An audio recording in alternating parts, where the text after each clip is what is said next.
Welcome to The Fountain with Ellie Thomas.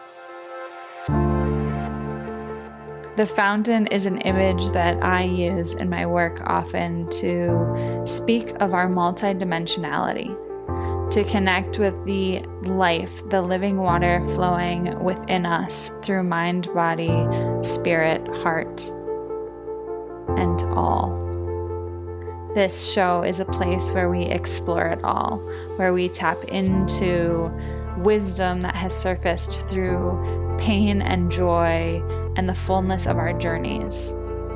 This podcast is a place to come and remember, to sink back into the living water that flows within you and to be guided back to your fountain, your fullness, your wholeness, and how to be with that as we navigate living as divine humans in this wild, wild world and this wild, wild journey.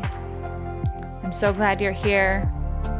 Let's dive in together and be refreshed and consoled by the water that wants to flow through.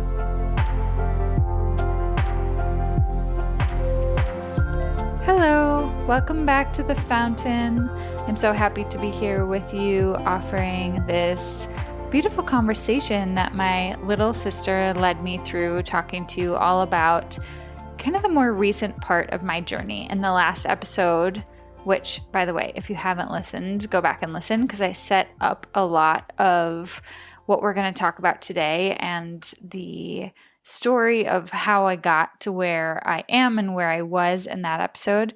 But my sister really leads me through a conversation about how I got into coaching, what it's all about, why I do what I do, the focus, why the way that I work is different than what some people understand as coaching, and how to shift energy, the process that I move people through, the impacts that it's had in my life and in her life. She actually shares some of her important realizations and shifts that she's experienced through transformational coaching. And I wanted to say that we use the term deep transformational coaching in this a lot. And I am trained in deep transformational coaching, and it is at the core of everything I do.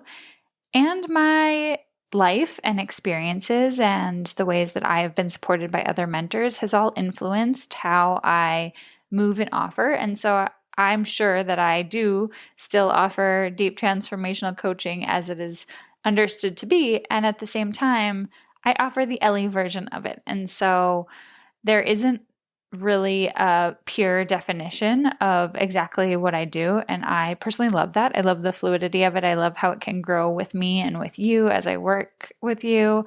And I also love the foundation that I learned in my deep transformational certification and journey.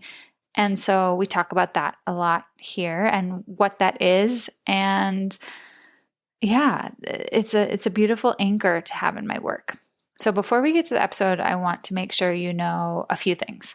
One is that this week on the 19th of June, we are having our first grief flow in the Sanctuary membership. And grief flows were created to support us as we're going through a transformational journey of any and all kinds in embodying our sensations and our emotions more, and then allowing for authentic and organic release.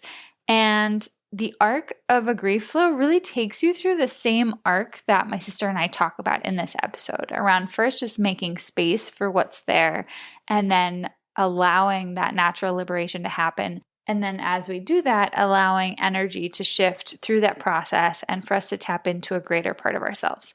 And in the membership, in the sanctuary, we are calling them grieve and release flows, because this is not only about grief as we know it in the tangible, it's really about all emotions that come up in our journey. So this is a beautiful, somatically engaged, self-loving, honoring, revering process to just where you are in every moment and moving with what's there and allowing it to come up and then allowing the space to be made through the release so that you can tap into what's next, what's beyond whatever you're noting right now, and what's wanting to emerge. So if you join the sanctuary as a founding member, you automatically get to join that call. So join us before 5 p.m. Eastern on Wednesday the 19th. If you're feeling called to a space to simply meet yourself where you're at and be guided and led through a process of engaging and connecting with yourself on a deeper level, and also shifting energy in the way that it's ready to move. We will never push or force or have an agenda for that. It is just something that naturally, beautifully happens as we engage in this way. I also got the nudge a couple days ago to extend the founding member pricing for a couple more weeks, probably until the end of June. I need to kind of sit with the final day. So you still have the option to join at founding member pricing, and on the Oasis level of the membership, you will save $10 a month for life, or for as long as you're in the sanctuary. And for the Bliss level of the membership, you save $20 a month on that one. And soon I will be adding a second mentorship call per month. So there will be 2 mentorship calls per month for Bliss members instead of just one. And those calls, I'll have one earlier in the day and one later in the day. So if you can't make specific times, you can still at least make one of them. And the July schedule will be coming out really soon.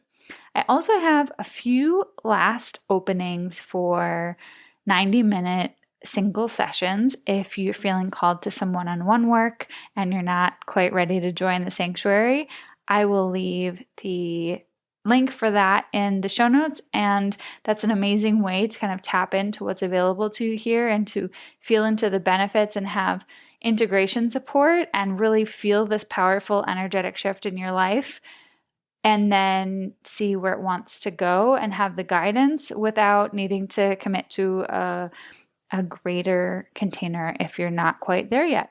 So feel free to check those out if that calls to you. I would love to meet you in any and all ways that you feel called. I'm really, really excited about continuing to ground more community into the sanctuary and to build our space there. And this summer is just the perfect time to do that.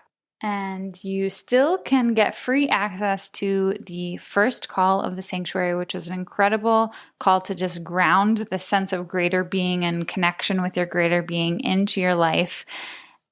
It really lays the foundation for everything that we do in the sanctuary, and you can still get free access to that via the link that's in the show notes. So make sure to check that out. You can listen to it like a podcast while you're on a walk or on a drive. You can also sit down and kind of interact with it as a greater teaching session and a kind of extensive meditation.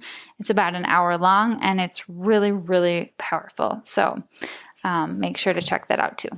Reach out if you have questions. Reach out with any ideas or thoughts around this episode and what kind of comes alive in you as you listen. My sister shares a really beautiful experience that happens through her just as we're going through the episode in and of itself, like some places where she was having resistance and crunchiness that shift just as we're talking about everything in the episode. So I can't wait for you to hear it. I'd love to hear from you on how it resonates. And I will be back with you with some shorter episodes because these last few have been long, very, very, very soon.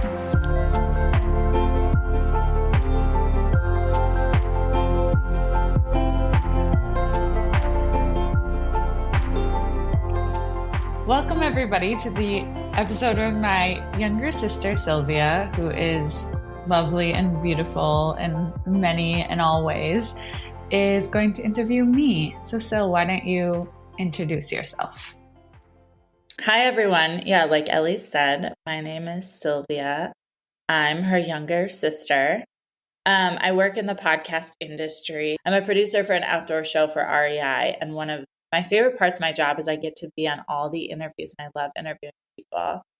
And it struck me a few months back in listening to Ellie's podcast that maybe a lot of you listeners don't know a lot about Ellie's personal story and her background. And so I wanted the opportunity to ask her some of those questions recorded so she could share her story with the world. Yes, I'm coming in blind. We're going to have a great conversation. I really appreciated you bringing it up because it's something that I had thought about for maybe a year about how do I record my history and my story, because it feels like there's so much. So this is really helpful for me. Okay, great. Well, should we dive in? Let's dive in. Okay, so yeah, I just wanted to start by sharing a little bit about your story and like really what inspired you to get into transformational coaching. Yeah, it's long. Let's start with a very, very important background piece for me, which is the influence that I'm still understanding and uncovering that our mom being diagnosed with cancer when I was 8 had on my emotional life and my sense of expression and my sense of who I thought I needed to be, and really activated a lot of pieces of me that I now see were really loving and necessary at the time, but not true to my freedom and my being. And I didn't know all of that, of course, but when she was re-diagnosed in 2015, is that right? November 2015. I don't know exactly how old I was. I think I just turned 26 or 27.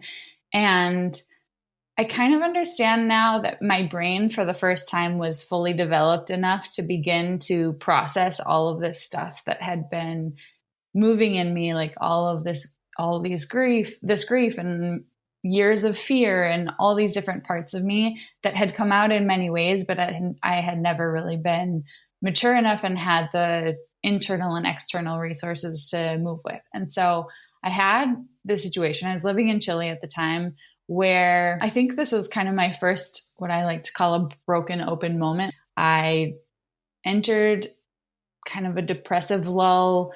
It was really hard to show up at work. My body was screaming at me in the way of really intense rashes on my face, like in my eyelids and my neck, which had been something I had dealt with in the past, but never understood where they came from exactly. And after a series of things, I made an appointment with the anthroposophic doctor and gave me some physical treatment stuff. But she told me, you need to take time off of work. This is like very stress induced, and I'm not going to give you that medical leave off of work unless you're willing to go to our holistic therapist here.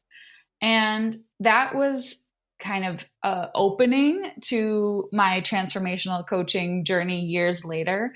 But that really got things moving slowly. Like it started to peel back the layers and gave me a space to begin to kind of feel what it felt like to unload some of the stuff that was there. But of course, this is 5 years or more before I started transformational coaching. So it was just like laying the seeds a little bit.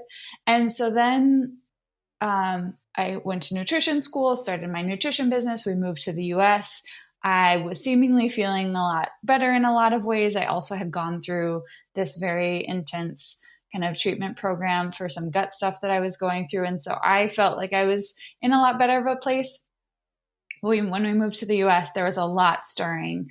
And our mom's cancer, in the time period that we were kind of staying with my parents while we got settled, our mom's cancer progressed where it stopped responding to the treatment that had been working. In a course of 5 months, she went from being in a very good treatment position to having to switch to something new, that not working, and then beginning chemo for the first time, which was a very scary and hard transition for all of us. And it happened to be that I had just moved to Milwaukee, where I live with my husband now. He had just started a new job. And basically, I went through this series of incredible inner collapse, kind of hit an inner rock bottom. And I was like feeling like I couldn't function. Like probably on the outside I could, but everything in me that I cared about was hard to show up every day. So there was a lot happening there. And at the same time, I really, really wanted my nutrition business to succeed. And I loved that business.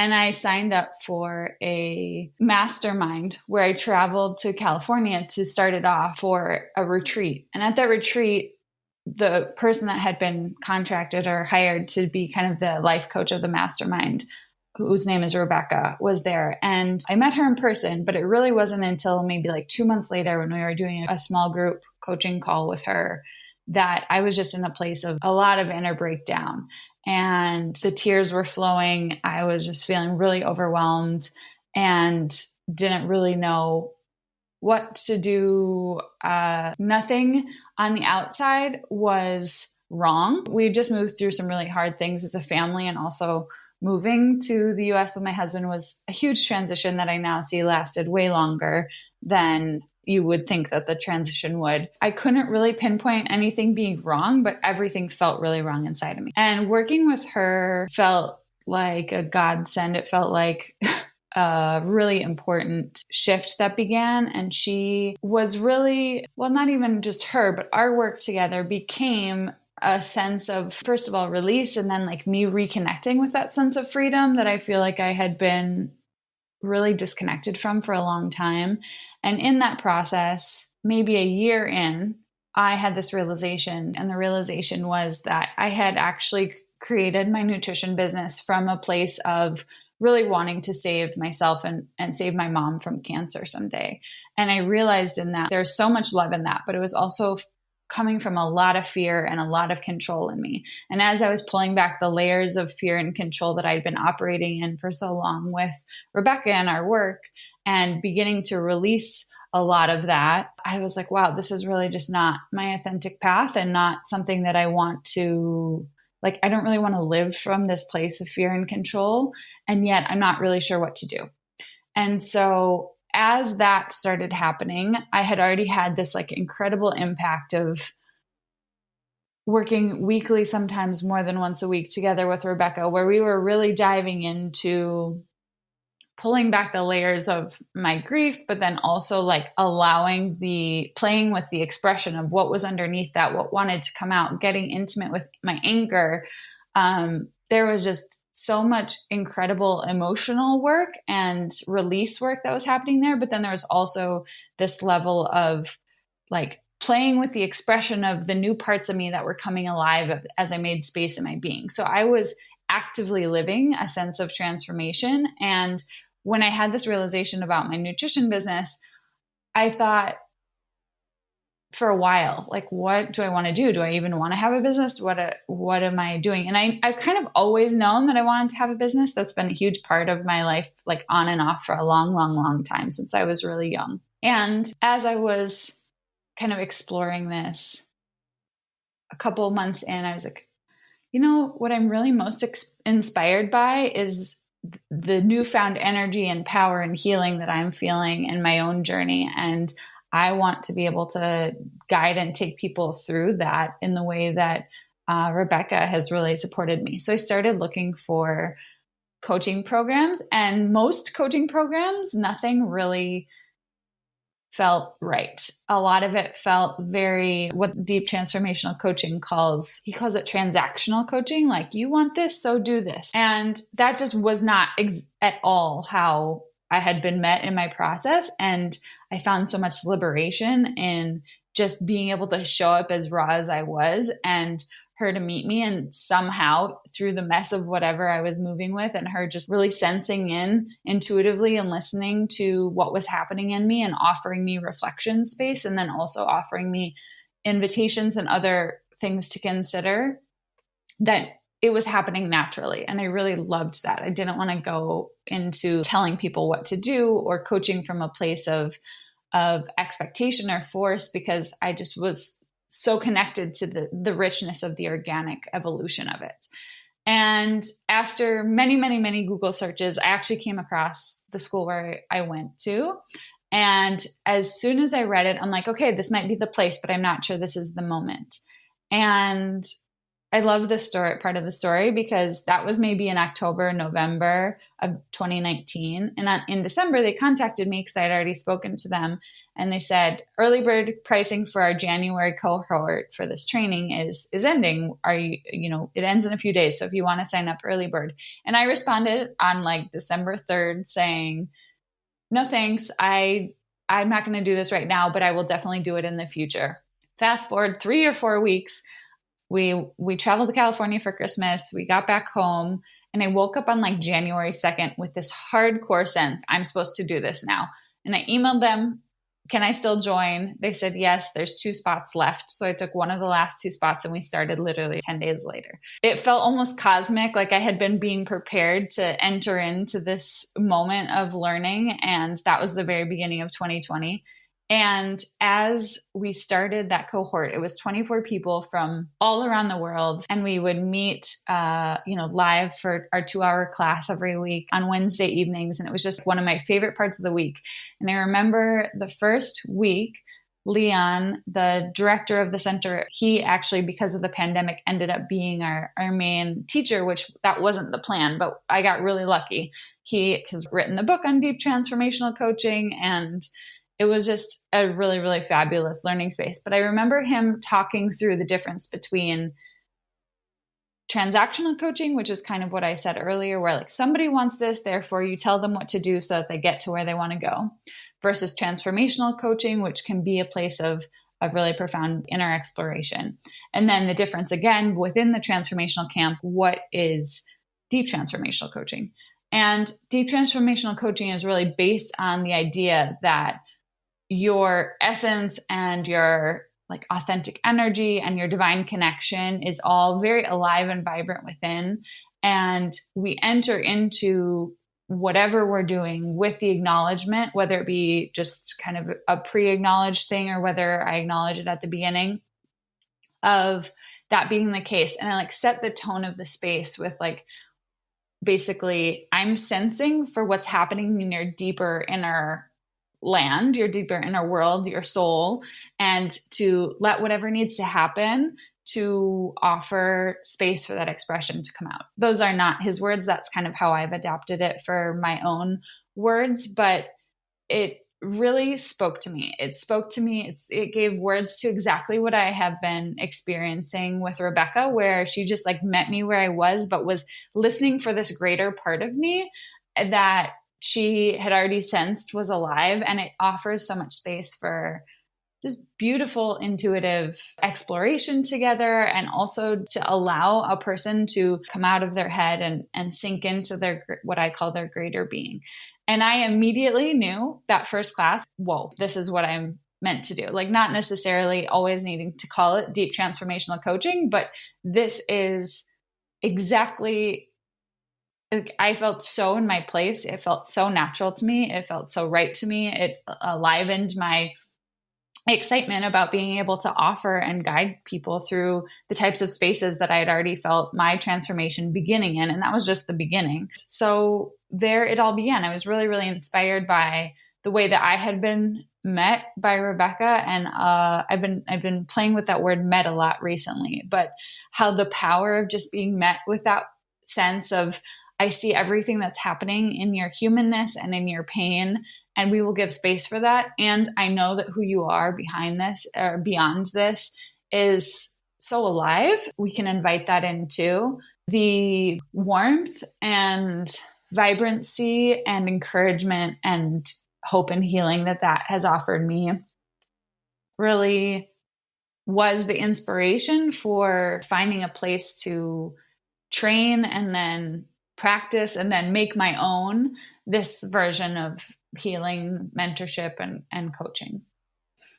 Yeah, I think that for people who might be new to you and your work from an outsider perspective, the way that I see your path is kind of like, okay, so our mom was diagnosed with cancer for the first time when Ellie was 8. Then it came back 9.5 years later when you were 17. And then again, 9.5 years later when you were 26, 27. It was either 26, right, turning 27, or I just turned 26. I can't remember. Yeah. And so I think that the way that our selves as kids, like each diagnosis brought up so much. And our mom would be like in quote unquote, like remission, or her cancer would be like stable for like years and years and years and years. So our family just got really like, we knew that she had cancer, but like she just took a pill for like 9 years. And it wasn't like really on the forefront of our minds. But each time that diagnosis came up, I feel like for both of us, like it brought up all of this stuff because it was like a pinpoint of several moments in our lives. There were so many things. I mean, obviously like the fear of losing our mom, but then also like the grief for those last 5 years or whatever. It was kind of like a ticking time bomb, less than 5 years, those last 2 or 3 years or whatever. It was kind of a ticking time bomb. We just didn't really know how much longer our mom had to live. I just wanted to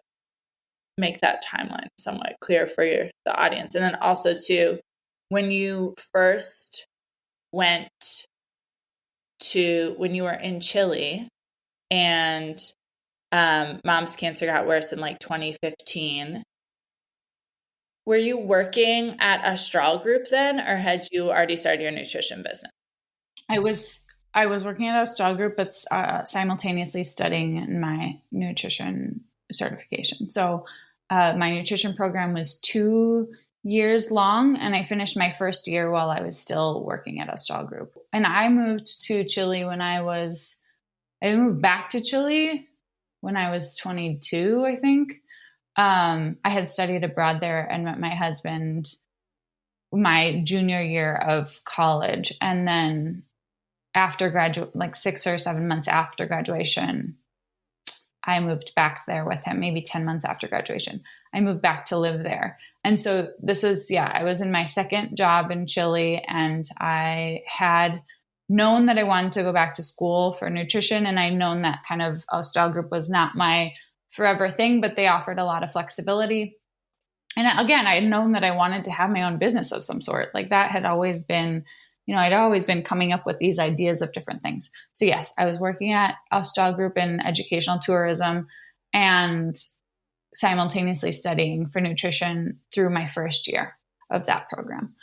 And yeah, I think for me, it's really interesting to have you here because one thing that we talked about when you brought up the idea of interviewing me was that you have been in, obviously we've had to work through a lot of our own stuff together as sisters around all of this, but you've also seen me in the arc of many different places and stages in my life. And you, in places where I was not very tuned in emotionally, you were very tuned in emotionally, and you had a lot of your own early pains and needs for support that you began a lot of that earlier in your life than I did. And so there's things like we talked about. I remember talking a couple months ago about just the ways that I suppressed things and avoided things, and how you would you'd mentioned once, like you observed me doing that in certain ways and just like, yeah, she's just suppressing and avoiding this and kind of not here. And part of the joy and also the difficulty of my transformational journey has been like, as I've reclaimed those moments, I've also needed, and we don't have to go into like the sister part of it, but what I'm trying to get at is how you have like seen the full arc of this process.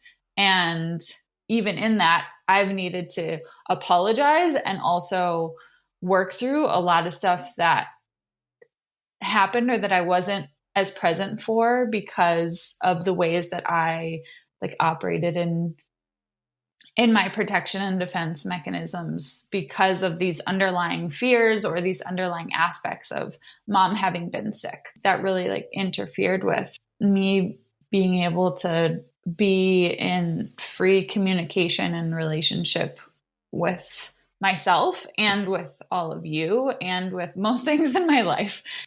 I think that it's interesting to have you here as somebody that's like seen the entire, and the arc continues, of course. This is no ending, but it feels like an important place of being able to share this, and the journey forward is a little bit different, I'm sure.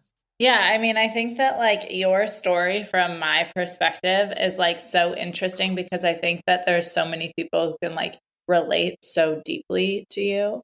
Like you have always been kind of like as a kid, like you always just seemed like seemingly fine. You were a high achiever. And as we are socialized, you did a really good job managing your emotion as we're kind of socialized as correct, you know, to not be overly influenced emotionally by any, especially major downs in life. And I think a lot of people can relate to that because we're in this society that's like, oh, that's like a really positive thing to, especially not being really sad or not being irritable or not being angry. So I think from the outside perspective, that was like, oh, you have it all together. I've gotten that a lot throughout my life. Yeah. And I think that like, that's really important for other people who maybe have felt like they have it all together or they want it to look like they have it all together. But that almost feels like a big burden because it doesn't feel like an opportunity or it doesn't feel like there's space for them to connect with themselves and what they're actually going through or how they're really feeling. Yeah, I was really good at putting on an external representation that was not true to what was happening inside and then shutting down my inside experience to honor this expectation that I thought that I wanted and needed to do. And I think it's important to name that I was super afraid to let that part of me down, like that facade down, because I had equated me being that way with if I'm this way, then people will love me, accept me, etc. So I had drawn conclusions around that it was not only that there wasn't space for me, which that was true, but also that was the only way I could be and still be loved ultimately, which I think is really important to name. I was recently exploring the very early parts of a conversation with our younger cousin around the idea of people pleasing. And I really see people pleasing, and I'm sure I'm not the only one. This is not necessarily an original thought, but in my words, I see people pleasing as something that is a beautiful protection mechanism that keeps us in a sense of feeling safe. And with it, that safety, we're afraid to not please somebody because we're afraid of not being loved, right? Or we're not afraid of not being met or our needs not being met. Like these come from very, very, very deep inner early places. And even beyond that, likely come from lineage places as well. And so that was a huge part of this for me. Like a huge part was I can't let this down. I am terrified. By the time I was hitting kind of my broken open moments in Chile, and then also when we moved to the US and moved to Milwaukee, and mom was starting her chemo that year, which I think was 2018. By the time I was hitting those places, it felt so bad in me to be upholding this kind of facade that I had created for protection. But I was so afraid to let it go because I wasn't sure who would be there if I did. I was not sure if anybody would, there was just a lot of feelings of, will this be okay if I let it down? Will I be okay? Will the people that are in my life still be here? Will they still love me when they see these things, which I think everybody has some version of those things. But I love what you said. And I also want to add, like, it felt terrifying to let it down. Yeah. And I think a lot of people can relate to that. And honestly, like being in touch with yourself and what you want from like a deep place that's true to yourself is kind of counterculture. And you're not following the status quo. And it is hard. I mean, like, and I think that that's what a lot of your work is getting at, is it's helping people to figure out what's true within them. And first of all, the method isn't mainstream. There's no it's not like there's no template or perfect steps. Right. Or like, even like, it's not it's not part of mainstream psychology. And So like the template to figuring out what you know to be true for yourself and following, and that is like unconventional. And then following that path is almost even more unconventional, because that might mean that your truth is, which is what you truly, need and desire to live a full and authentic life that feels best for you. It might not be what following other people's expectation, So I think that is really tough. But I also think, on the contrary, that the process and the method of deep transformational coaching can like alleviate and change energy in so many parts of your life. So can you talk about that a little bit and your experience guiding people through various situations where they maybe are starting to shift energy around a relationship, or either with like an activity or with a person or with work? Can you talk about like what your process is like and what you see from clients when you do that? Yeah. And I really like mentioning the large arc of transformation that will last our entire lives when we say yes and are willing to just embrace this potential that, like, okay, maybe there is something in me that is indicating or telling me these great things about my truth and about how living in my fullest expression could come to life, or is alive in me already and wants to have space to be expressed. And it's really important to acknowledge that that's a full life process, especially because of the culture and the world that we live in. It's not like you just snap your fingers and all the conditioning is gone, or everything that you've moved with. It's not like you say yes to, I'm going to work with Ellie, and then all of a sudden the next day, everything in my life is wrong and I need to scratch it all and start over.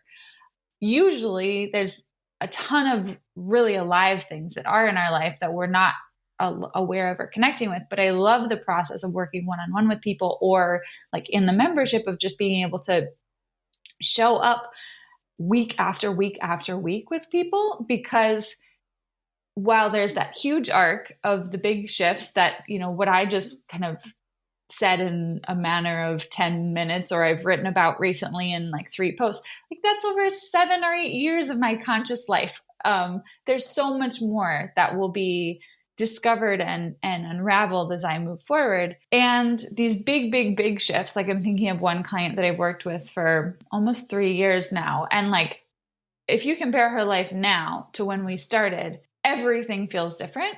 And at the same time, she is different, but she's just like more, the way that she's different is just feeling more connected to who she always was. A couple weeks ago, she just said this to me. Like, it's strange to show up in a space with people now where people can sense that I'm different and I can sense that I'm different. And at the same time, I just feel like, yeah, this is actually, I'm able to be who I've always been here with more freedom. And so why do I say that? Because that's like the long arc of this work and the long arc of these big shifts. But then showing up week after week is actually where the small pockets of liberating energy that you're talking about gets to be worked with. And as we show up week after week, in whatever capacity that is, however you're working with me, I really trust like whatever is arising in the moment or wherever you are is the perfect entrance place. And that is indicating to us where there's stagnant energy or a block or something that is wanting to be liberated to allow what I call more flow, more fluidity in your being. And so being able to meet those micro places, which in the moment do not feel micro, but in the long arc of things, it is a micro place, and then allow for that energy movement to happen is really what catalyzes the long arc of transformation. And so it's a really cool process of like, every time I look backwards at my journey, or every time I'm at a kind of a marker in the sand moment with a client and we're looking backwards, yeah, tons of stuff has shifted. And yet in every single session or in every single week, there's so much that's moving that it's fulfilling on the journey every time. And I experienced this when Rebecca was leading me too, because there's the freedom that's experienced even in a micro dose when we are able to shift energy and to meet what's there and kind of uncover what's wanting to happen is extremely powerful, extremely catalyzing, catalyzing mainly in a gentle way. But oftentimes, there is a sense of, oh, wow, my mind is blown, or there's a sense of breakthrough. Oh, wow, that we can walk out of a session with. And then really there's space between to kind of integrate and work with that and then see what the next thing that's coming up. So the approach that I like to have is I really believe that what's wanting to happen already exists and is already within you. And usually our approach to accessing that is not like trying to beeline and find that and be like, ooh, pinpoint it and that's it. It's really like, what is on top of this that's happening? Like, what are the emotions? What is actually moving? What are the sensations in your body that are wanting to be engaged?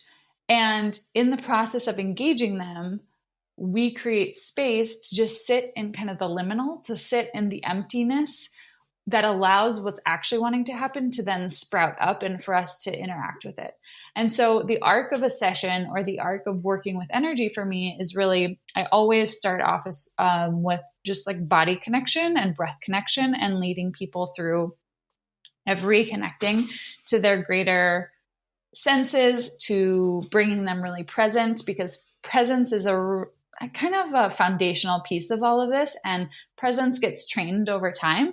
But at first it can feel very strange and almost like we're not used to really allowing ourselves to be present with everything that's there. So in the early work that I do with people, just allowing ourselves to make space to be with whatever is there and to allow the sensations and the feelings. And when I say sensations, I'm usually talking body wise. And when I'm saying feelings, I'm usually talking emotionally and reconnecting with these parts. So I always enter into a session or into like a membership call from a place of grounding us in the now moment and bringing us present and giving you space as the client to feel into what's there. And then I'll ask you, so what are you feeling? What's happening for you as we do this?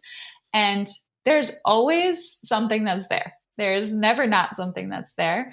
And I just invite that part to be expressed. So maybe somebody would say like, I'm feeling a lot of tightness in my stomach and I'm having thoughts about this job thing that's happening tomorrow. And so we start to explore that. And I give a lot of space in the early parts of our sessions to just explore what's happening and to give you space to connect with it and to be intimate with it and to feel it and to notice what it's wanting to bring as a message. And I guide you through that process.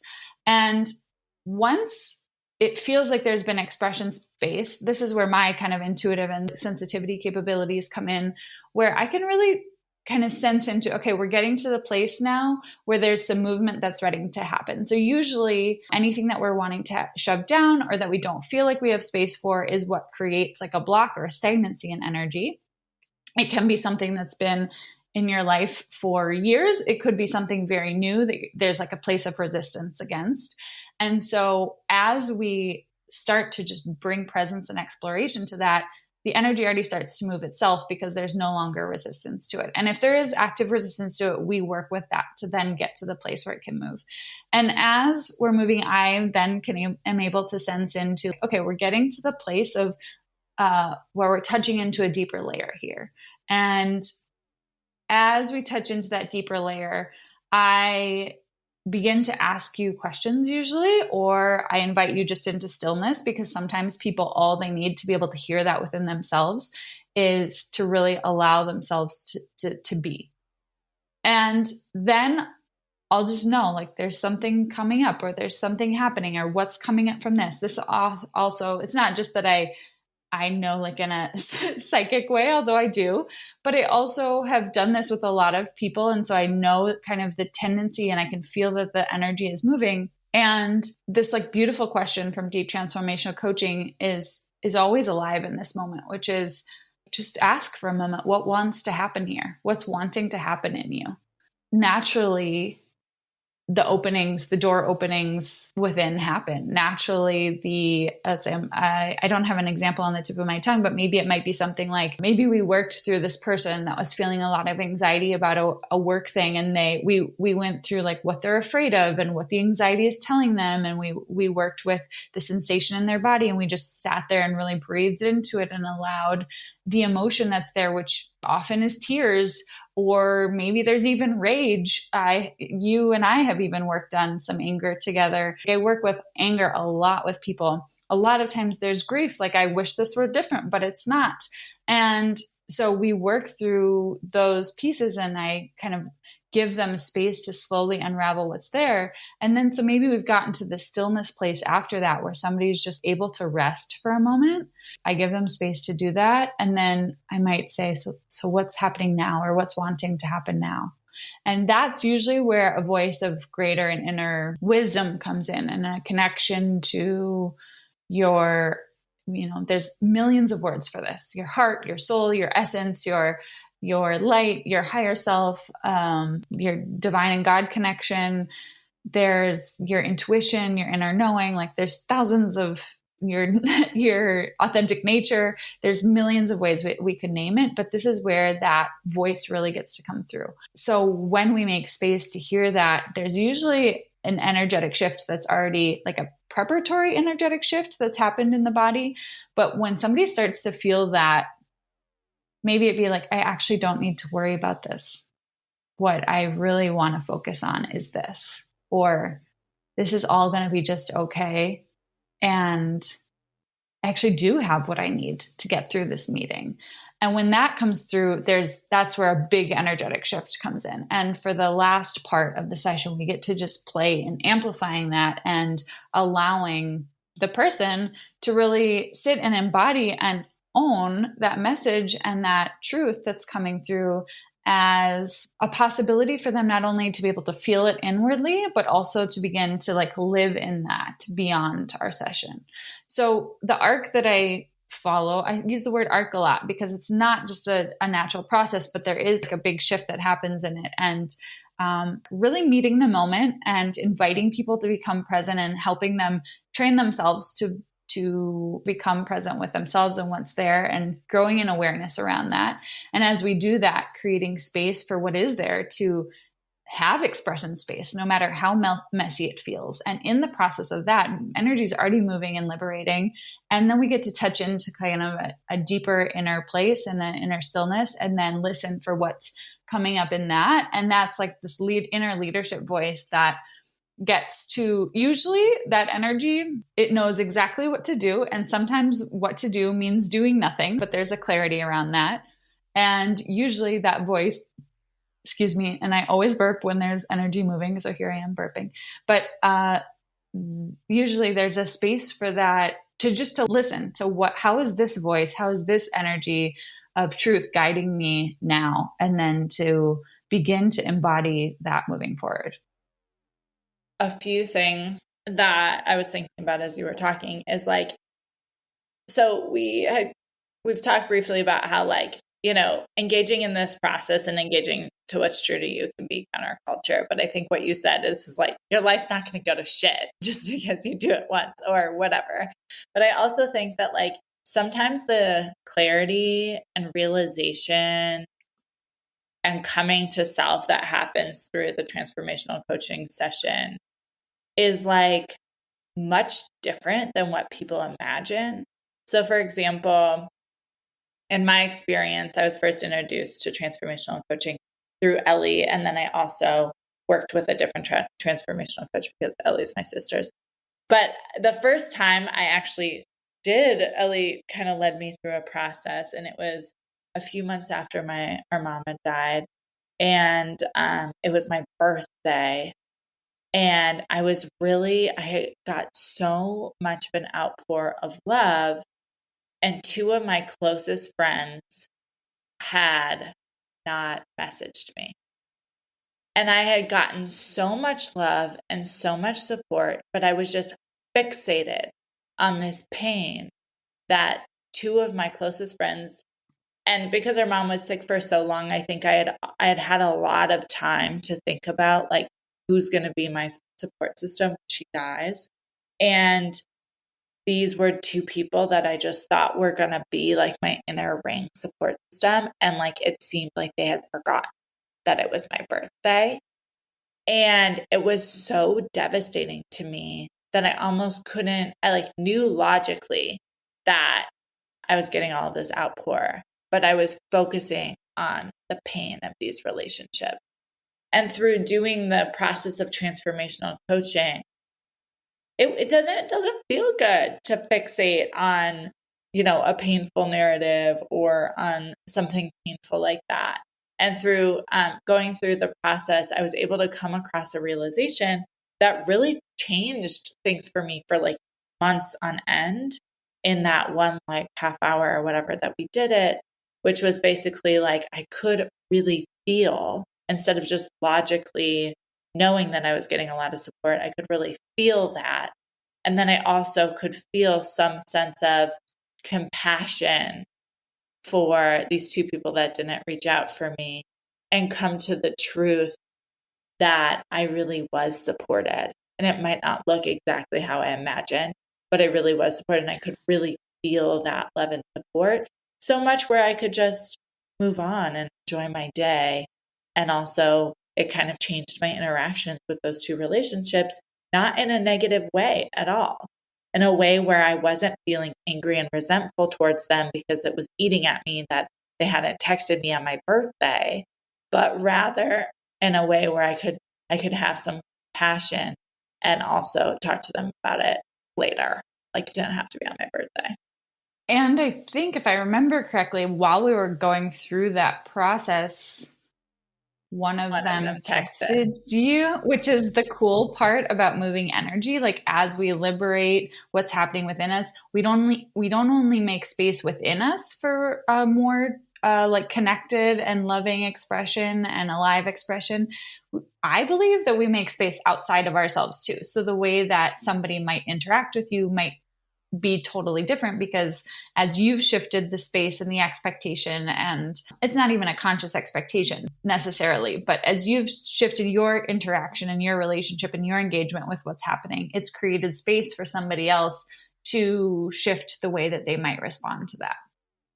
And that's one of the really fun things about my job, is always to get the messages in the couple days after, like, not only did this happen to me, but then this person did this. And it was like, it's subtle often, but it's so fun. And, I've had so many clients where we've moved with something in a session. They haven't said anything to anybody. And then they'll write me the next day and say, this person that we were moving around it, like they reached out to me, and in a really loving way.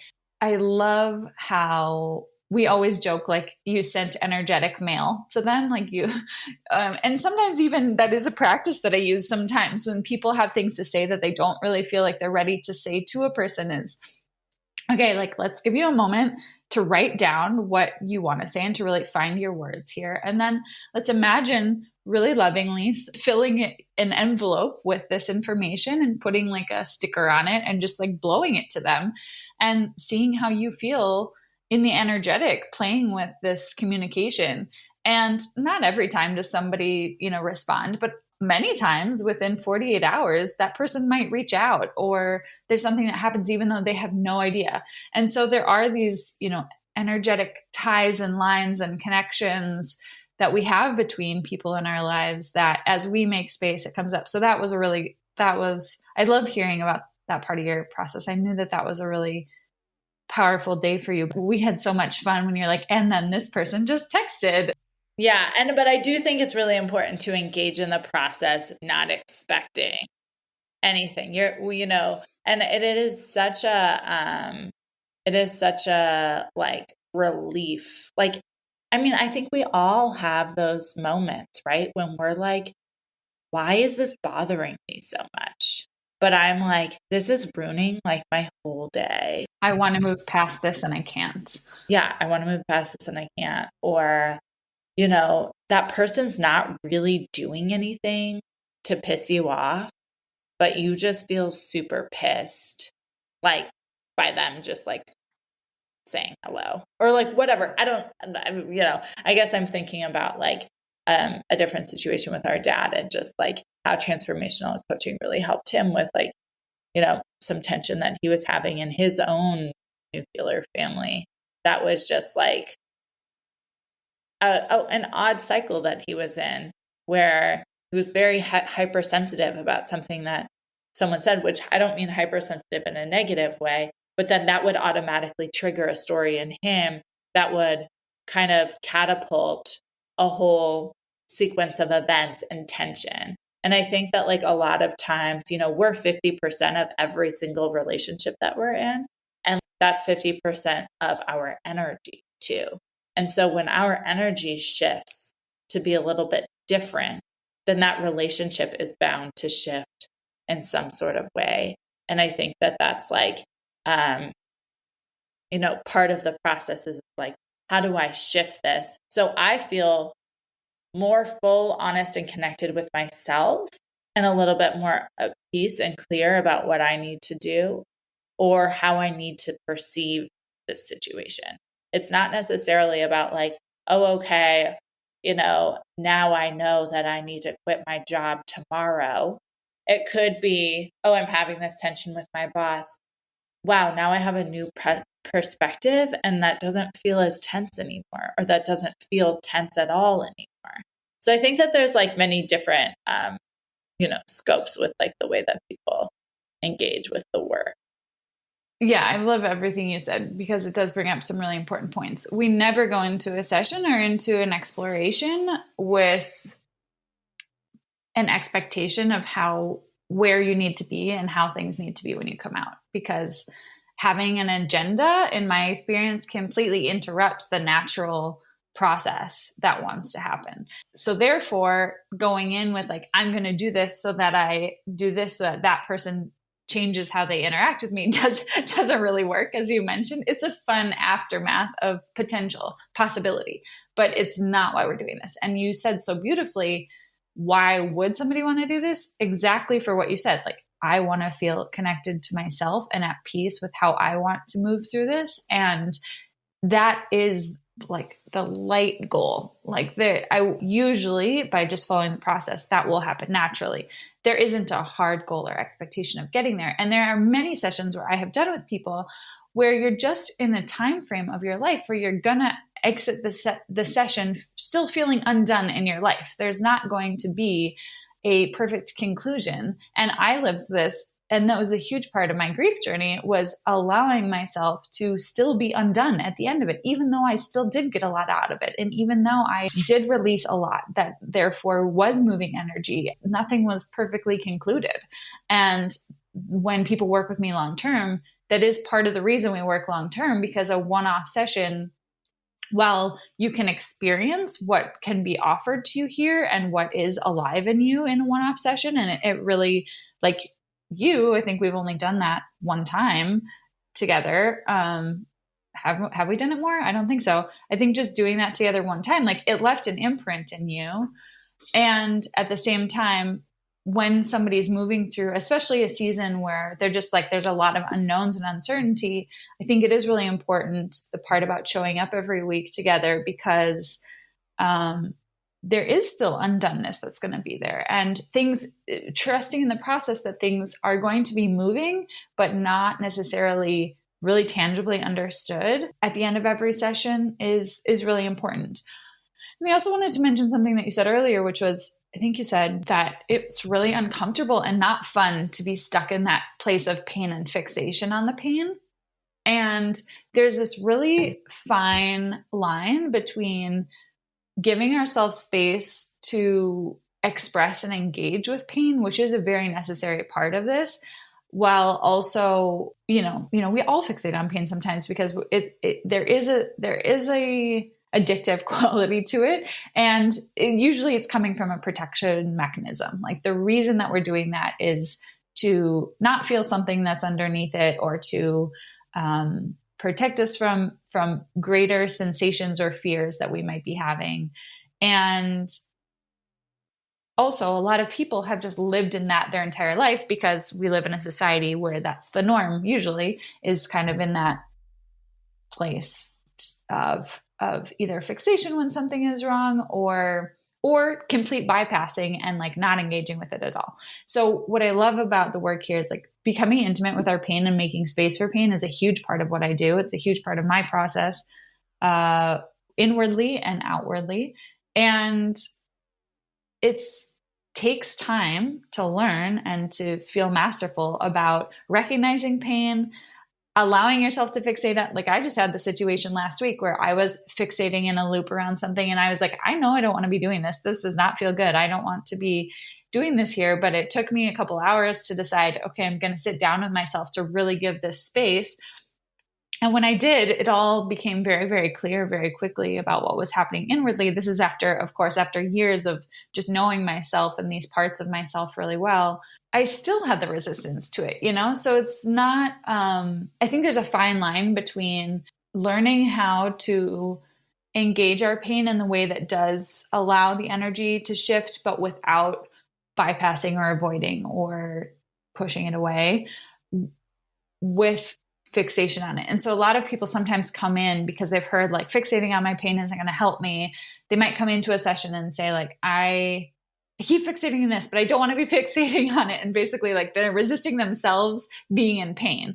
And that's often a place that we have to soften into together, and me to like lay a possible new foundation of ways of being with ourselves, because those places are the inlets that allow us to go through this really incredible, beautiful transformation on a small scale and on a large scale. And learning how to detect these feelings of like, I call it crunchiness, when we can feel like, oh, this just doesn't feel good to be doing this. And it gets more subtle over time, the more you become aware of it. But at first that might Wait, so hold on. Crunchiness, like it doesn't feel good to be like in your life doing something or engaging in the process in a certain way. To be in your life, like the way you were talking about obsessing about.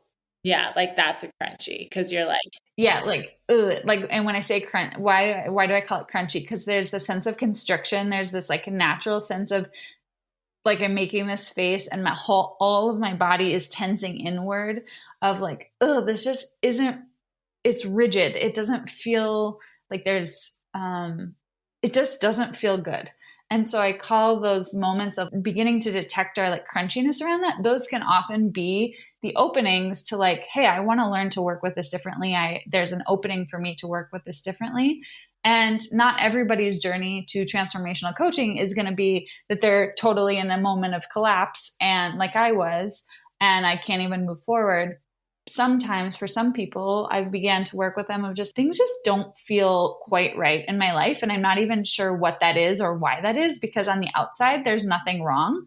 And yet I can feel that this isn't quite who I want to be and how I want to be living. Oftentimes as we do this work with that, like within a year, or it doesn't even need to be a year, but I'm thinking of one specific person, like within a year, there is a big moment of a huge grief or a huge collapse that happens that we had no idea was coming. But the work that we were doing beforehand really supported her and knowing how to move through that time and getting that. So there's so many different, what I'm trying to say here is there's so many different entrances. And I think becoming attuned to the moments of crunchiness or the moments of, oh, this just really isn't feeling good. And then allowing ourselves to explore that, no matter how large or how big it is a huge entrance into being able to connect with these really beautiful energetic shifts. Yeah.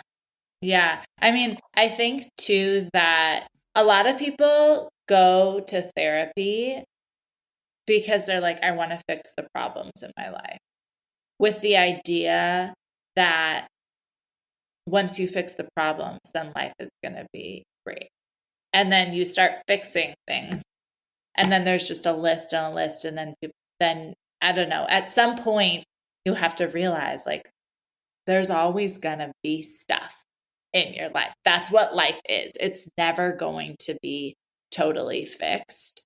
And I think that like the process of this process is kind of helping ourselves to alleviate some of those like fixations, but also just being more accepting and appreciative of all of the different aspects of life. So whether it is like grief, sadness, anger, joy, peace, excitement, and it's just a way to connect with ourselves more deeply and fully embrace each step and each element that life is. And even if it's not, what fixing everything, forever kind of thing. Yeah. Yeah. So much is less about fixing things because, as you said, there will always be there, or there will always be more things, and more about, for me, about growing in relationship to ourselves and how those things might be coming up, and therefore growing in kind of a sense of empowerment, for lack of a better word, around, even the things that are uncomfortable or don't feel good or that I wish weren't happening or that I do or don't have control over. Like, I have the ability to meet that. It's not going to be, like I said, it's not going to be perfect. There isn't going to be a sense of, wow, well, that just wasn't even a thing. Maybe sometimes in certain moments there will be like, oh, wow, the way I am now, like this just didn't even faze me. There will be moments of that. But then there will also be like really devastating things. And the difference is, I experienced this hardcore when our mom was dying. Like, I could feel for the first time in such a macro sense how I was able to show up in that last kind of crucial time period of her life in a different sense of connection with presence with her and with myself and with our whole family than I had ever been able to. And I still don't really have words to put to how that happened or what happened, but it was one of those like critical moments where I touched into the potential of being, or my beingness, as I often say, which is, a word that people are like, what does that even mean? And so there are things on the outside and on the inside can be very messy, and we can still have a greater attunement to moving with ourselves and moving with life in a more open, connected way that allows for much more beautiful experience. And when I say beautiful, that does not mean without pain at all. It's just a much more full experience, I guess. Yeah. I want to switch gears here really quick, but before I do, I just want to say, I think it doesn't stop things from happening in your life, but it changes the way that you engage with them, and engaging from a place that's like more full, more authentic, that's not repressing, that is honest with yourself, and with the tools of empowerment to know that you can support yourself and that you have so many more energetic tools within yourself than you ever realized. And I think that that's a really important piece with working with a practitioner too, because it's like letting yourself be the student, letting yourself be the client, and letting somebody guide you through that process can bring so much more support to you than you just trying to like think through it on your own, because this process is not like intellectual. It's not intellectual. Yeah. I wanted to say one thing about that. I get really excited when I'm like excited talking about this and exploring this with you and just out loud, because when I think about it, I get really excited. Like, I feel like so much can shift in the world the more that more people have space to be like this and to explore their version of this. And that it really does, it can maybe be slow at the beginning in terms of like the outer impact. But I really do think when I imagine, 1,000 and then 1,000,000 people that are able to engage themselves in life this way, it's like, oh yeah, our whole society could start to shift in that process. And so anyways, I wanted to add that. Yeah. I want to shift gears to your podcast, your meditations, your subject matter. And I just want you to talk about like, where are your meditations inspired from? And how do you hope that people engage with them? That's a good question. Where are my meditations inspired from? Some of them are inspired from clients asking me for specific meditations to support them in a moment of their life. And we have kind of through a session deduced down to like what would be helpful right now, what would be a daily space that would be helpful in helping you move through this. So the overarching inspiration of the meditation is always a mini dose of the same thing that I explained here, of that arc of bringing you into presence and awareness of what's happening for you, then through either expression or just acknowledgement of what's happening in you, allowing yourself to come to that place of more stillness, and then from there listening to what wants to come through. So it's basically like each meditation is its own version in a different way, maybe from a different lens, depending on what the focus is, of beginning to attune to that voice within that's like ready to be heard and make space for that. So that's always the end goal of everything I do and share, is probably something around that. That's why a lot of my spoken podcasts end with kind of a presencing practice, or end with kind of some questions and inviting you as the listener to just take a moment to see what's moving inside of you. Because the goal for me is always to create a space where you can connect with something that's happening in you, and then bring more awareness to it and have the tools, as you mentioned, to touch into this place of your greater being and whatever that might feel like and listen and sound like, or however it might present. And then to have a space to really feel like that can lead you into your day or into your life, and see where that wants to lead you. Yeah, that's always the inspiration of where they're coming from. And so the energy of it is always that. And sometimes, like, I think the cultivating presence meditation, that's a meditation that I originally created for a client who was just feeling like very overwhelmed and unable to be present with herself. And we kind of moved through a session and figured out what she was needing there. And then I created a meditation based on that for just her to be able to engage in that every day.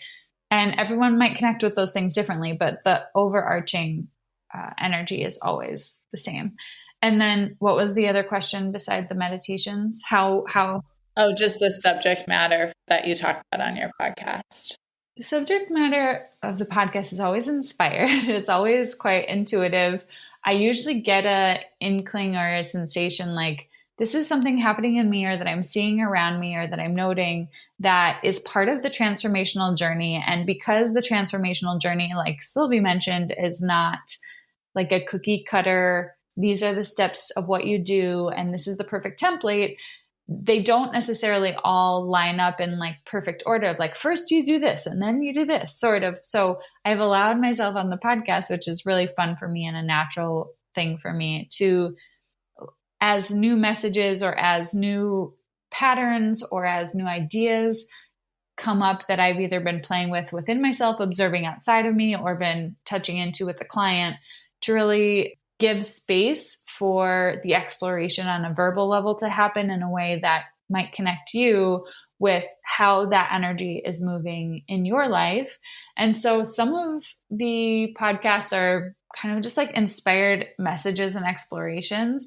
And some of them are things that I've really embodied or help people embody around how to move with yourself and how to move with things that are coming up in your life. And that hearing somebody talk about them and mention them from a certain perspective can awaken something in you that's happening around that you might not have had awareness to, and can invite in greater connection and understanding and presence. But when I think of presence in that sense, I'm thinking of consciousness, really, like the sense where you can walk into the rest of your day, as I said, with awareness of like, oh yeah, there's a lot of grief moving in me and around me today. Or, oh yeah, I'm noticing resistance in all these places. My overall goal on the fountain, the idea of the fountain really comes from me. And I don't know if I've explicitly said this. Sometimes when I listen back to the intro, I like love the intro so much. And I'm like, and I didn't explain what the fountain imagery is. For me, the fountain is like these different layers of our greater being and of our humanness and our divinity. And like the center of the fountain is really like this core connection that we have. on a vertical level to the beyond and to the earth. And then, each layer of the actual fountain that holds water like extends horizontally. So the way we extend and give our being and energy outwardly, and then the water connecting all the ways that those things flow together. And so the whole idea of the fountain is to speak to and to connect with the many different layers that might be alive in our experience as we attune to our inner fountains and our like inner beings, and then move in expression with that in the world. And that includes for me joy, like you said earlier, the full spectrum of living and being. So like joy, excitement, vision. I've been wanting to make a podcast episode around like visions and creating the vision for your life, and how certain times in our lives really support that and don't. So like having a vision and moving towards our dreams and what we want to create. And it also means creating space for the grief and the pain and the crunchiness that we talked about, and the anger and the unknown, and the parts of the uncertainty, and the parts of ourselves that are in fear. And I want each episode to allow whatever is alive to be alive, but then to just bring greater consciousness to these different areas. I love that. And I think it goes very well with the EllieFlow, the fountain. That was kind of something I always had in mind. And just not letting experiences and emotions get trapped in us. That can be really hard on our health and our mental health, and just on like a sense of clarity and purpose that we all have as we move through life. I think that, we're going to wrap up soon, but I want to share something that actually happened to me over the course of this conversation, which is that I have been having a lot of crunchy moments with something. My relationship with, I don't think anybody who's part of that is going to be listening to this episode, so I will share my relationship with this Brazilian martial art that I do called capoeira, which is something that's been like a huge pillar, like the biggest pillar next to my job of my life for like the last 10 years, really. And we've been going through some big transitions. My teacher moved about 6 months ago. My husband and I recently came back from Brazil. There's been some big transitions, and I've been feeling some tension around this thing that I love, and that's not really feeling the same anymore. And there's some frustration. I'm trying to connect with other practitioners in my group about it, and it's just, I'm feeling really misunderstood. And I had a couple of challenging situations. And even this morning before this call, I had a challenging conversation that I kind of needed to wipe clear before engaging in this recording. And I got a text message. So while we were talking about things, I was thinking about this situation energetically. And yeah, I was really relating like, oh, there's a lot of resistance for me here. I think resistance is a big theme right now for a lot of people. I've noticed that a lot of people have been talking about that, like just in my calls with like my friends. I know that you recently did a podcast on it, and I do feel like, just like resistance is like a real thing. And I got a text message during this conversation in which I was imagining my crunchy situation that was so loving and so supportive, and probably like the most loving and most supportive that I've had over the past several months in this situation. So anyways, there was no expectation of that.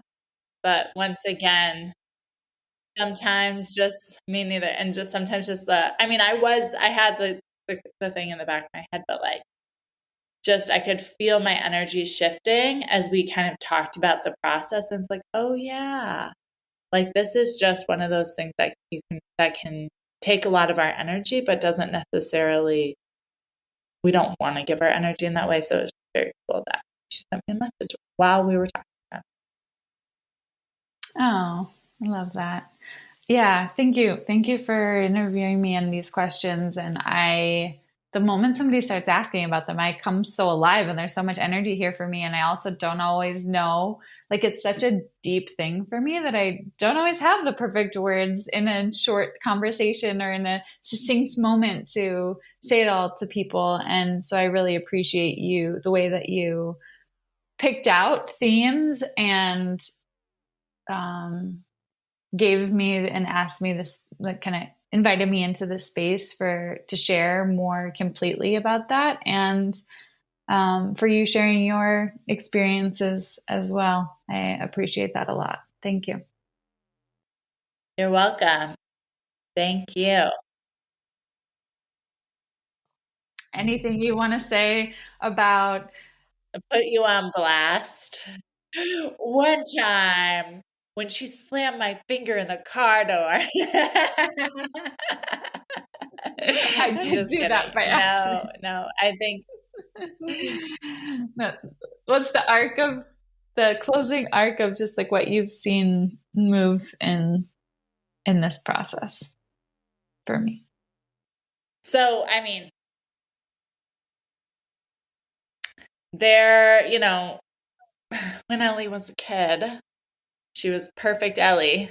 Nothing really got her down. Except for I did see that she was not perfect because, yeah, I was the person that things did get taken out on. But from the outside perspective, um, yeah. But I think that, like, probably the biggest thing was that, like, when, we had our distance, when I think of our relationship, I think a lot of this has to do with you personally, but like, I think that, like, being perfect Ellie for so long did create exactly what you said, like an internal shutdown. And so by the time you went away to college, like, I just felt like you were really hard for me to access in terms of like an emotional, like, support relationship.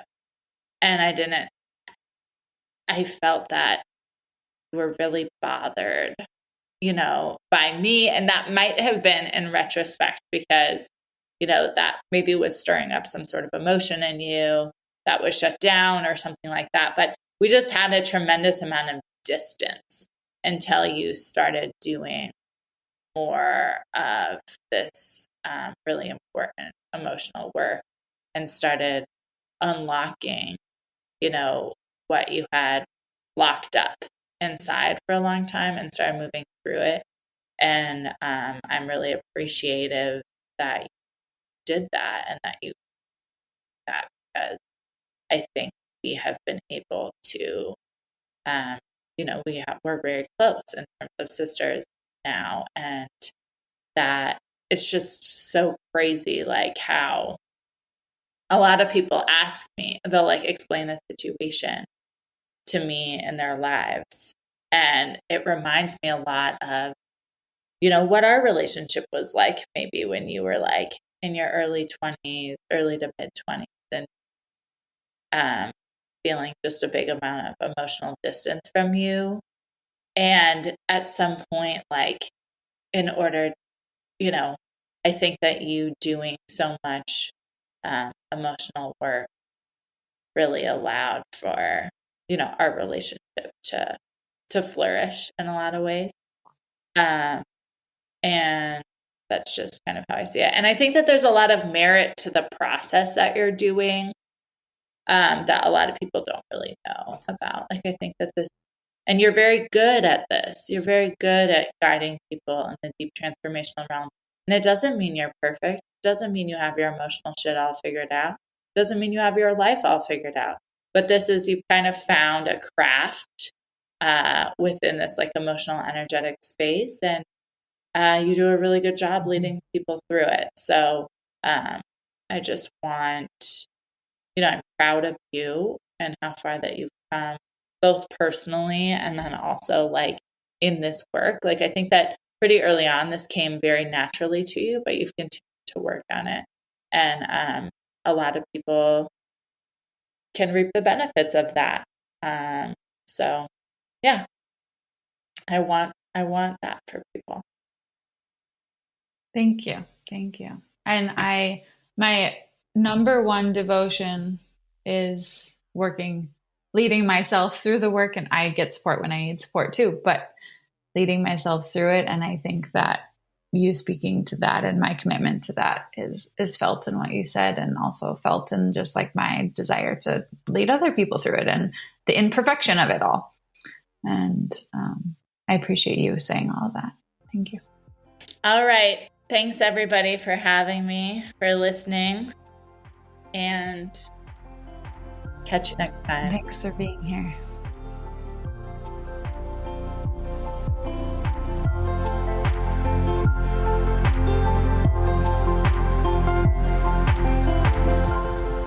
Thank you so much for listening to The Fountain. Please take a moment to rate and review the show and to send it along to a friend that comes to heart or mind. I'd also love to hear what came up for you and your experience listening to the most recent episodes. So reach out via your podcast app or send me an email. And if you'd like to book your first session or explore working together more, find me at EllieFlow.com.